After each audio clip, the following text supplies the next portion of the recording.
Greetings and salutations, everyone. I hope everyone is doing well today, and welcome back for today's bonus. Before we get into it, a couple links. As you know, I rely on Patreon, PayPal, and my merch to help the channel to continue to grow and go.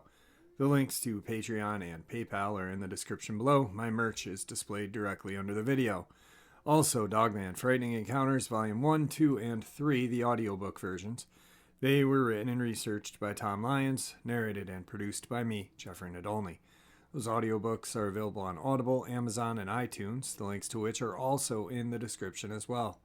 And finally, last but definitely not least, if you'd really like to help support this channel to continue to grow and go, simply subscribe, click the like button, and please leave a comment. It really does help, and it does matter. And now, everyone, I have taken far too much of your time. Let's get on with today's bonus, shall we? Two things that I'd like to talk about today in today's bonus is, well, first, the kind of smear that Coyote Peterson did. Clickbait, and pretty much lied to the world and kind of made a mockery of cryptozoology, if you ask me. He, as you guys know, or many of you may know, made a video on his channel Brave Wilderness claiming that he found a Sasquatch skull, and then led the thing out, played the game, had a Twitter post and Instagram claiming that this was real.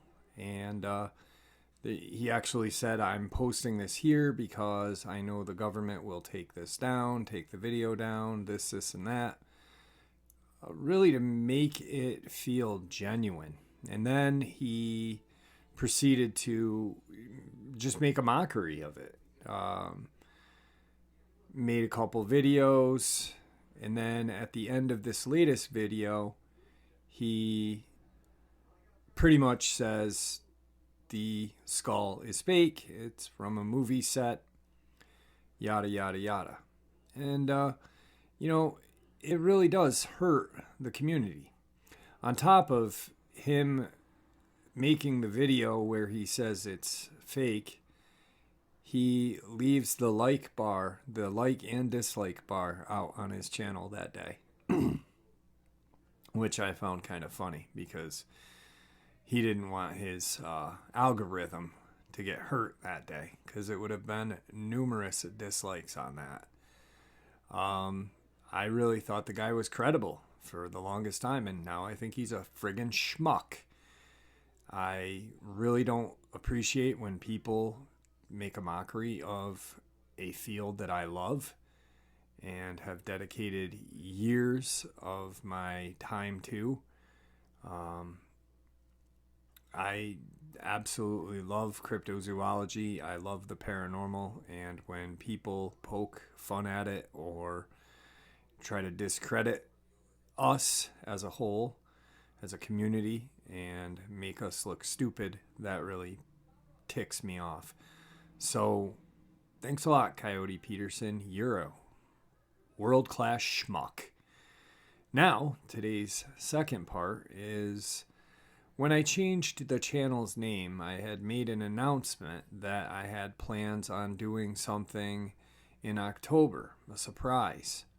Well, I'm going to share with you a very interesting encounter, and then I will reveal the surprise. In their book, Ghost Hunters, published in 1989, Ed and Lorraine Warren recount some of their most terrifying cases, investigations that include such things as disappearing Nigerian priests, judo chop martial art murders, porno theater demons, and possessed biker gangs, just to name a few. It is, without doubt, one of the weirdest, craziest books you'll ever read, and I will give you a much better idea of the duo's actual beliefs than what is offered in The Conjuring or Gerald Brittle's book, The Demonologist. Tucked away among the tales of demonic terror, however, is an interesting case file, unlike any other in the Warrens' catalog. And it's not scary at all. In fact, it's actually sort of sad. Titled Bigfoot. And covered in the scant 8 pages, this Ed and Lorraine Warren story is largely forgotten, even though it is both wildly entertaining and presents some fairly groundbreaking ideas about paranormal research in the 80s. The file begins with a quote from Lorraine. We had never paid much attention to the stories about Bigfoot. I wouldn't say that we dismissed them as fictitious, but Bigfoot didn't hold much interest for psychic investigations. That changed one spring when we were lecturing in Tennessee, and a reporter from the Elk Valley Times contacted us and told us about some hill people who kept insisting that something was threatening their children.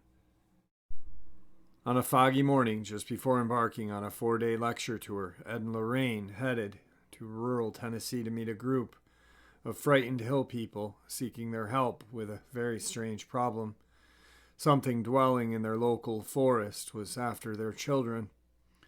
Just the day before they arrived, one woman claimed a massive ape man had crept up to her 2-year-old child and attempted to snatch him by his arm. Lorraine didn't exactly believe the stories, but having never seen poverty this raw, her sense of guilt pushed her to entertain the claims of witnesses and help ease their fears. A short time later, she found herself following them into the woods, climbing steep hills and descending into gorges in search of the legendary monster. As a psychic ghost hunter, it wasn't exactly the sort of investigation to which she was accustomed. Hours later, exhausted from hours of hiking and frustrated with what felt like a waste of time before a busy lecture tour, Lorraine took a break near a tree. Suddenly her mind flashed with a mental image of a large creature, a fusion of ape and man, with long arms and shaggy hair. Its face was that of a caveman, but its eyes were kind and shone with intelligence. Lorraine knew it was Bigfoot. As she focused on the being, she realized the creature was just 40 feet from her, hiding in thick brush, and he was in pain. Lorraine knew this because Bigfoot was telepathically communicating with her. He was hurt. This chapter reads, his hairy, splayed foot scabbed with still seeping blood.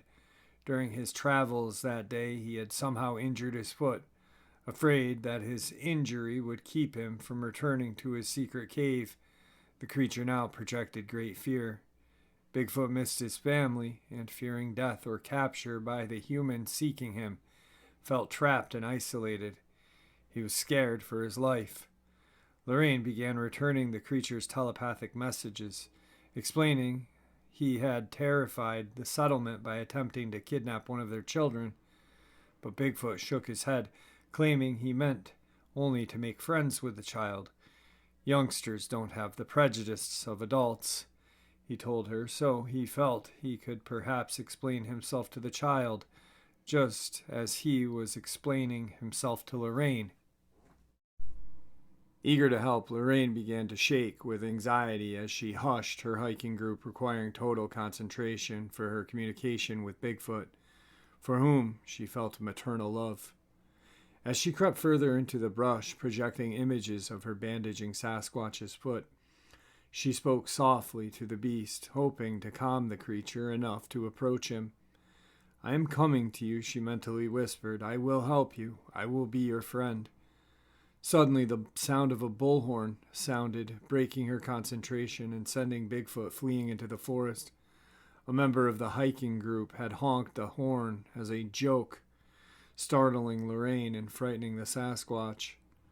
Lorraine's mental images became frantic, searing pain of Bigfoot's injury, almost too much to bear. He was running as fast as he could, limping up a hill, shaking with fear and exhaustion. Then the projections disappeared. Bigfoot was gone. Lorraine spent the next 20 minutes following a trail of blood. both redder and more viscous than human blood, to the edge of a cliff, but there was no sign of the creature. And so the case file ends with the apparent Sasquatch taking its own life. It's a sad finale to what is quite possibly the weirdest Warren investigation. But it does not end there. In an intriguing addendum to the tale, demonologist Ed Warren chimes in to offer his own thoughts, which are mighty interesting for a ghost hunter of the time period. It is my belief that Bigfoot is a tulpa, a mind projection, Ed claims. So is the Loch Ness Monster and many other now you see it, now you don't creatures that get reported to the press. In the most simplistic terms, Ed Warren is saying Bigfoot is a ghost decades before most ghost-centric paranormal researchers were contemplating such an idea. He goes on to say he believes the same could be true for UFOs, then goes and blames it all on black magic, which he might not be completely wrong about if you consider the theory that Aleister Crowley summoned the Loch Ness Monster. It's pretty forward-thinking stuff from the ghost hunting community of the time period, even if you peel away the Catholicism to see it. Now, I definitely do not agree with Ed Warren on his thought, which he said, hey, this is what I think, It's definitely, that's a little stretched for me. But I can appreciate that Lorraine Warren made a telepathic connection with a Bigfoot, and it's truly an amazing story. Sad but amazing. And regardless if I agree with what Ed Warren says, I still respect his theory and his ideas because of who he is. He's the forefather of everything we do now in the paranormal universe. My big surprise is I am going to the Warren Museum in October. I've got the date set, and I'm looking forward to it. I'm going to be meeting with some very interesting and world-renowned paranormalists, and it's going to be quite the interesting couple of days. I plan on filming every day, every minute of the day, everything I can for you guys. And of course, I'm going to be asking questions about that story that I just shared with you with Ed and Lorraine's daughter. So with that, I hope you enjoyed tonight's bonus upload, and may the Great Spirit watch over us. May he guide us down that path that we call life.